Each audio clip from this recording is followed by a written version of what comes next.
Imagine a room in New Delhi in the middle of July 1947. The temperature is over 100 degrees Fahrenheit. The air is thick with dust and humidity.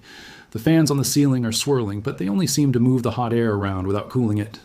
In the center of this room sits a man who looks completely out of place. He is wearing a heavy woolen suit that was tailored for the cool, damp climate of London, not the furnace of an Indian summer. He is sweating profusely. His skin is prickly with heat rash.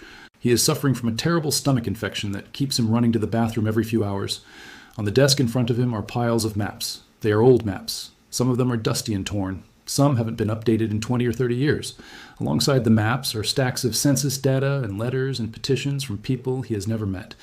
This man is Sir Cyril Radcliffe. He's a brilliant lawyer from Oxford. He's a man of the law. He understands contracts and torts and property disputes in the calm, quiet courts of England. But here in this sweltering room, he has been given a job that is impossible. He has been given a job that would normally take 5 years of careful surveying and negotiation. He has been told to do it in 5 weeks. His task is to take a pencil and draw a line across the subcontinent of India. He has to divide a land of 400 million people into 2 new nations. He has to decide the fate of Sikhs and Hindus and Muslims who have lived side by side for 1,000 years. And the most terrifying fact of all is that before he stepped off the plane in Delhi just a few days ago, he had never set foot in India in his life. To understand how this nightmare scenario came to be, we have to look at the state of the British Empire in 1947. We are often taught that empires end with a bang or a glorious revolution, but sometimes they end with a panic. Britain had just survived the Second World War, but the victory had cost them everything. The country was bankrupt. London was still covered in rubble from the Blitz. The British public was tired. They were rationing bread and coal. They had no interest in sending their sons to die in a distant colony to keep the peace between fighting religious factions. The Labour government in London, led by Clement Attlee, wanted out. They wanted to liquidate the empire. They looked at the balance sheet of India and saw only red ink. The colony that had once been the jewel in the crown was now a liability. It was a ticking time bomb of sectarian violence and political unrest. The British decided they needed to leave, and they needed to leave fast. They set a date for withdrawal. But then they realized that simply leaving would cause a civil war. They had to divide the country first. They had to create a Muslim-majority state called Pakistan and a Hindu-majority state called India. But nobody knew where the border should be. This is where the tragedy of incompetence begins. The British government needed someone to draw the line, but who could they trust? If they chose an Indian politician, the other side would object. If they chose a British administrator who had lived in India for years, they would be accused of bias because they would have friends and favorites among the local population. They needed someone who was completely ignorant. They believed that ignorance was the same thing as impartiality. They needed a blank slate. So they went to the legal list in London, and they found Cyril Radcliffe. He was a man with a brilliant legal mind. He was known for his integrity. He was the kind of man who would follow instructions to the letter. But he knew absolutely nothing about the geography or the culture or the complex demographics of the Punjab or Bengal. When he was offered the job, he hesitated. He asked how long he would have. He was told that he would have a few months. He thought that was tight, but manageable. He accepted the mission out of a sense of patriotic duty. He packed his bags and flew to Delhi. When he arrived on July 8th, 1947, the reality hit him like a physical blow. He was met by Lord Louis Mountbatten, the last Viceroy of India. Mountbatten was a man of immense charm and royal connections, but he was also a man in a hurry. He had decided to move the date of independence forward. He wanted to get the British out by August 15th. He sat Radcliffe down and gave him the new timeline. Radcliffe was horrified. He did the math in his head. He had barely 36 days to complete the work. He told Mountbatten that it was impossible. He said that drawing a border through such a densely populated area required detailed surveys. It required visiting the villages. It required understanding where the water canals flowed and where the electrical grids were connected. It required time to listen to the people. Mountbatten was firm. He told Radcliffe that delay was not an option. The violence was already starting in the streets. If they didn't separate the two sides immediately, the whole country would go up in flames. Radcliffe was trapped. He could not back out now. He was the only man standing between India and total anarchy. Or so he was told. Radcliffe was installed in a lonely bungalow on the Viceroy's estate. He was given a team of 4 judges to help him. 2 were Muslims who supported Pakistan, and 2 were Hindus who supported India. The idea was that they would advise him, but in reality they only argued. They canceled each other out. Every time Radcliffe proposed a line, one side would scream that it was unfair. The meetings became shouting matches. Radcliffe realized very quickly that he was on his own. He stopped listening to the judges and retreated into his room. He locked the door. He relied on the maps. Let us look closely at those maps. Some of them were standard ordnance survey maps that had been drawn by British surveyors in the 1920s. They showed the towns and the rivers and the train tracks. But India is not a static place. In the 20 years since those maps were drawn, the population had exploded.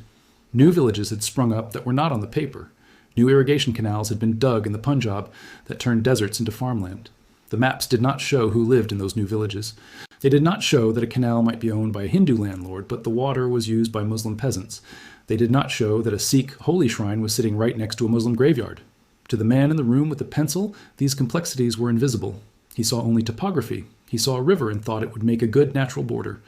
He did not know that the river changed course every monsoon season. He did not know that the people on both banks of the river belonged to the same clan and intermarried. He drew his pencil along the natural barriers, unaware that he was cutting through living communities. The pressure on Radcliffe was psychological as well as professional. He was terrified of assassination. He knew that whatever line he drew, he would be hated by millions. He stopped going out. He didn't want to meet any Indians socially because he was afraid they would try to influence him. He ate his meals alone. He worked for 16 hours a day, staring at the paper until his eyes blurred. The heat was relentless. The dust got into everything. He started to lose weight. He wrote letters home to his stepson in England. In those letters, we hear the voice of a man on the verge of a breakdown. He wrote that the heat is so appalling that it kills all energy. He wrote that he was working against time and that he knew people would suffer because of his work. He was not a cruel man. He was a bureaucrat who had been given a gun and told to shoot into a crowd in the dark. The specific problems he faced were agonizing. Look at the province of Punjab in the west. This was the breadbasket of India. It was a rich land of wheat fields and rivers. The population was a mix of Muslims, Hindus, and Sikhs. The Sikhs were the hardest problem. They were a distinct religious group with their own language and traditions. Their holy capital was Amritsar. Their lands were spread out across the middle of the Punjab. There was no way to give them a separate country. They had to be put in either India or Pakistan. But if Radcliffe put them in Pakistan, they would be a tiny minority in a Muslim state. If he put them in India, he would have to cut off the western part of the Punjab, which had a Muslim majority. No matter where he drew the line, the Sikhs would be cut in half. He received delegations of bearded Sikh leaders who wept and threatened and pleaded. They told him about their sacred shrines. Radcliffe listened, but he looked at his map and saw that the shrines were scattered everywhere. He couldn't draw a circle around them. He had to draw a straight line. He made a decision to give the main city of Lahore to Pakistan and the holy city of Amritsar to India. It looked neat on the map. But on the ground, it meant that a Sikh farmer who lived 10 miles west of Amritsar was suddenly an alien in his own home. Then there was Bengal in the east. The great city of Calcutta was the industrial hub of India. It had jute mills and factories and a massive port. The population was mixed, but the surrounding countryside was largely Muslim. The Muslim League demanded Calcutta for Pakistan. They argued that without the port, East Pakistan would be an economic orphan. It would be a land of swamps and rice paddies with no industry. The Congress Party of India argued that Calcutta was a Hindu-majority city in the center of Bengali culture. Radcliffe had to decide. If he gave Calcutta to Pakistan, the Hindus would riot. If he gave it to India, East Pakistan would be destitute. He sat in his room and weighed the economic viability of a nation against the demographic reality of a city. He eventually decided to give Calcutta to India. It was a decision that would doom East Pakistan to decades of economic underdevelopment, but at that moment he was just trying to balance the ledger. As the deadline of August 15th approached the atmosphere and the bungalow became manic, Radcliffe was working with a level of speed that was reckless. He was deciding the fate of millions of people in a matter of minutes. He would look at a district called Gurdaspur. It had a slight Muslim majority. By the rules he had been given, it should go to Pakistan. But it also controlled the road to Kashmir. If he gave it to Pakistan, India would be cut off from Kashmir. He paused. He thought about the strategic implications. He thought about the waterhead works that controlled the irrigation for the region. In a moment of hesitation, or perhaps calculated strategy, he drew the line to give Gurdaspur to India. That one flick of the pencil would lead to wars that are still being fought today. But he didn't have time to think about the next century. He had to think about the next Tuesday. The isolation of Radcliffe is one of the most haunting parts of this story. Imagine him sitting there late at night. The electricity cuts out as it often did in Delhi. He lights a candle. The shadows flicker on the walls. He is alone with his conscience. He knows that he is failing. He knows that the line he is drawing is crude. He knows that he is cutting through villages where people are sleeping peacefully, unaware that a man in a room 500 miles away is changing their citizenship. He later admitted that he nearly destroyed the maps in a fit of rage. He wanted to tell Mountbatten to find someone else, but he was a British civil servant. The culture of the stiff upper lip ran deep. You do your duty, you do not complain, you finish the job. So he kept drawing. He drew the line down the middle of the Punjab. He drew the line through the marshes of Bengal. He drew the line through houses where the front door ended up in India and the back door in Pakistan. He drew the line through the middle of a mental asylum in Lahore, separating the lunatics into Hindu lunatics and Muslim lunatics. The absurdity was total. By August the 12th, the work was done. Radcliffe was exhausted. He gathered his papers and his maps. He had created 2 zigzag lines that stretched for thousands of miles. He had created the borders of the modern world. He presented his award to Lord Mountbatten. He expected that the map would be published immediately so that the people would know where to go. He expected that the British Army would be deployed to the borders to keep the peace during the transition.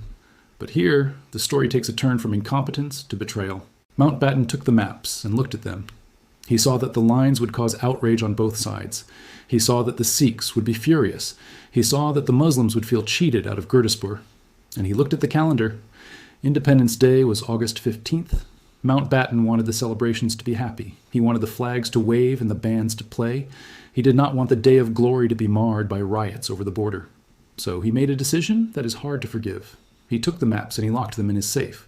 He decided not to publish the border until August 17th, 2 days after independence. He wanted the British to be technically gone before the bad news was announced. He wanted to wash his hands of the chaos.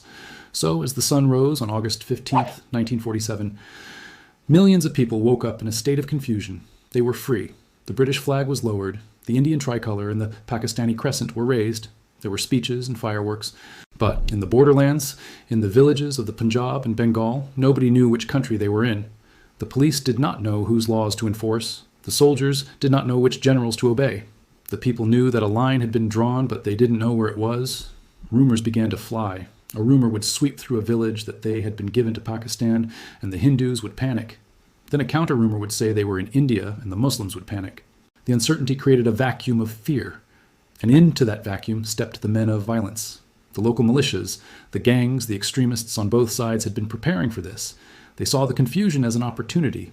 They began to tell their people that the only way to be safe was to cleanse the land of the other. If you didn't know where the border was, you made your own border with a sword. Radcliffe stayed in Delhi for the independence ceremonies. He watched the joy from a distance. He knew the secret that was locked in the safe. He knew that the cheers would soon turn to screams. He felt like a criminal. He had executed his orders, but he felt no pride. He packed his suitcase. He put away his woolen suits. He prepared to leave. He did not wait for the announcement. He did not wait to see the results of his handiwork. He wanted to get as far away from India as possible. But even as he headed for the airport on August 17th, the day the maps were finally released, the first trains were already leaving the station. The first fires were already burning. The Great Migration was beginning, and the man who had caused it was fleeing the scene of the crime. On August 17th, 1947, the maps were finally released from the safe. The radio announcements were made. The newspapers printed the jagged lines that Cyril Radcliffe had drawn. The suspense was broken, but it was replaced by a reality that was more terrifying than any rumor. Across the Punjab, the realization hit millions of people at the same time. They were on the wrong side. Imagine the moment of discovery. A farmer who had lived on his land for 40 years, whose father and grandfather had plowed the same soil, suddenly found out that his farm was now in a foreign country. A country that was defined by a religion he did not belong to. The Sikh farmers in the rich canal colonies of West Punjab realized they were now in the Islamic Republic of Pakistan. The Muslim artisans in the chaotic streets of Old Delhi realized they were now in the secular but Hindu-dominated Republic of India. The logic of the partition was that these people should move. But moving wasn't just about packing a bag. It meant abandoning everything. It meant leaving the cows, the harvest, the house, the ancestral graves. At first, there was denial. People thought it was a mistake. They thought the line would be adjusted. They thought they could stay and live as a minority. But the violence that erupted was not the disorganized rioting of a mob. It was systematic. In the Punjab particularly, the militias had been stockpiling weapons. They had old rifles from the war swords, spears, and homemade bombs. When the line was announced, the cleansing began. The message was simple: leave or die. In the villages, the drums would start beating at night. The mobs would surround a settlement. They would set fire to the perimeter to trap the inhabitants. The brutality is difficult to describe, but necessary to understand. This was not a war between armies. It was a war between neighbors. People who had attended each other, weddings, and shared festivals turned on each other with a ferocity that shocked even the veterans of World War II. Radcliffe's line had cut the transport networks in half. The railways were the lifelines of India, but now they became the arteries of death. The trains were the only way to move huge numbers of people quickly. Refugees flooded the stations. They climbed onto the roofs of the carriages. They hung off the sides, holding on for dear life. The trains were packed so tight that people died of suffocation before the whistle even blew. But the real horror happened on the tracks. The trains had to cross the new border. As a train filled with Hindu refugees left Pakistan and crossed into India, it would often be ambushed. The tracks would be sabotaged. The train would stop in a desolate field. Men with swords would board the carriages. They would move systematically from compartment to compartment. When the train finally pulled into the station in India, the doors would open and silence would pour out. These became known as the ghost trains. Sometimes the driver was the only one left alive, given a note to deliver to the other side. This happened in both directions. A train of slaughtered Muslims arriving in Lahore, a train of slaughtered Hindus arriving in Amritsar. The railway lines that Radcliffe had seen as simple black ink on his map had become rivers of blood. The roads were no better. Because the trains were death traps, people began to walk. They formed massive columns known as kafilas. Some of these columns were 50 miles long. Imagine a snake of humanity stretching as far as the eye can see. Hundreds of thousands of people walking barefoot in the dust. They carried their children on their shoulders. They carried bundles of clothes on their heads. They had no food. They had no water. The heat was still brutal. The elderly dropped dead from exhaustion and were left by the side of the road. Mothers who could no longer carry their babies had to make the impossible choice to leave them behind or lie down and die with them. And these columns were attacked. Cavalrymen on horses would charge into the defenseless crowds swinging sabers. Women were abducted by the thousands. It was a weapon of war, to dishonor the enemy by taking their women. The sheer scale of the displacement is hard for the modern mind to grasp. 15 million people crossed the border.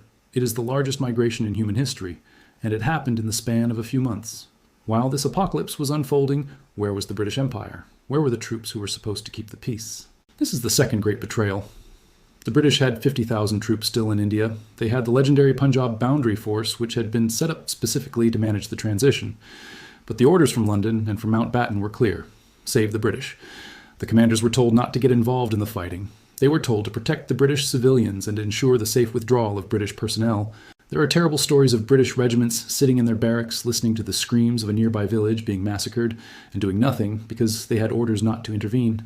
The British officer class, which had prided itself for 2 centuries on being the guardians of law and order in India, stood by and watched the law burn. They were busy packing their cricket bats and their silverware while the country dissolved. Cyril Radcliffe was back in London by the time the worst news started to arrive. He was staying in a flat in Mayfair. He opened the newspapers and saw the photographs. He saw the vultures circling the refugee columns. He read the reports of the cholera outbreaks in the camps. He read the estimates of the dead: 200,000, 500,000, 1 million. Eventually, the figure would settle around 2 million people, 2 million lives extinguished because of a line drawn in 36 days. Radcliffe was a sensitive man. He was not a monster. He was devastated. He told friends that he couldn't sleep. He realized that every wiggle of his pencil had been a death sentence. He had drawn a line through a canal and cut off the water supply to a village, and that village had died of thirst. He had drawn a line through a road and cut off the escape route for a community, and that community had been slaughtered. The weight of it crushed him. The British government tried to pay him his fee. It was £3,000, a significant sum in 1947. Radcliffe refused it. He sent the money back. He said he could not accept payment for a job that had resulted in so much suffering. It was a gesture of conscience, but it felt hollow. Refusing the money didn't bring back the dead. Radcliffe never returned to India. He never set foot on the continent again. He was afraid to. He knew that there were millions of people who cursed his name every day. He went back to his law practice. He became a peer of the realm. He lived a long life, dying in 1977. But he lived with the ghost of the map. He once told a journalist years later, "I suspect they'd shoot me if I went back." He was probably right. The legacy of the Radcliffe Line did not end in 1947. The hurried nature of the border created permanent geopolitical fault lines. The most dangerous one was Kashmir. Because Radcliffe had given the district of Gurdaspur to India, India had a road link to the princely state of Kashmir. This allowed India to send troops into Kashmir when the Maharaja hesitated to join Pakistan. If Radcliffe had drawn that line differently, Kashmir might have gone to Pakistan automatically, and the history of the world would be different. Instead, the 2 new nations went to war over Kashmir immediately. They have fought 3 more wars since then. They have developed nuclear weapons pointing at each other across the border that Radcliffe drew. The line that was meant to bring peace brought a state of permanent hostility, but beyond the geopolitics, there's the human legacy. The trauma of partition is the founding trauma of modern South Asia. There's hardly a family in the Punjab or Bengal that does not have a story. A grandfather who remembers the walk, a grandmother who remembers the sister who was lost. The culture was divided. The great poets of Urdu found themselves in Pakistan while their readers were in India. The singers of the Punjab found their audiences split by barbed wire.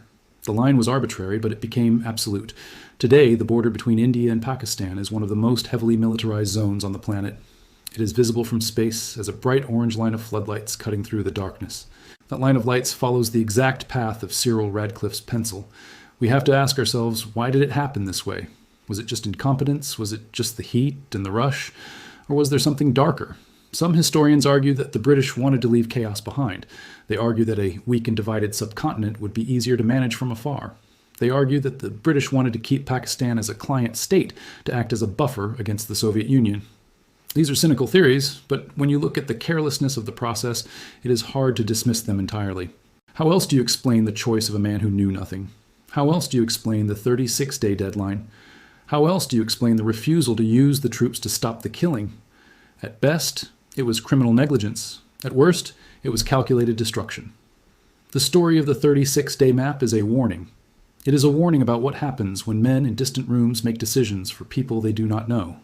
It is a warning about the arrogance of empires in their final days. Radcliffe was a symbol of a system that believed it had the right to order the world according to its own convenience. He treated nations like pieces of a puzzle that could be cut and rearranged. But nations are not puzzles. They are people. They are the soil and the water and the memories attached to the land. When you cut the land, you cut the people. In the end, Cyril Radcliffe was just a lawyer doing a job. He was a cog in a machine that had stopped caring. He packed his bags and went home to the green fields of England, where the borders had been settled for 1,000 years. He left behind a scar across the face of Asia that has never healed. The violence of 1947 eventually stopped, but the anger did not. The suspicion did not. The 2 million dead did not come back. Their bones are buried in the fields of the Punjab. Their ashes are in the rivers. And the line remains. A jagged, arbitrary, accidental line that determines the destiny of 1 billion people. It is a line drawn in haste, repented at leisure, and paid for in blood. The next time you look at a map of the world and see the clean, sharp border separating India and Pakistan, remember the man sweating in the room in Delhi. Remember the pencil that shook in his hand. Remember that borders are not natural. They are not drawn by God. They are drawn by men. And sometimes they are drawn by a man who just wants to go home. I'm John, and this is the Cinematic History Tales channel. Subscribe now to stay ahead of the curve, because when the history books are written, you'll want to be among the few who saw it coming.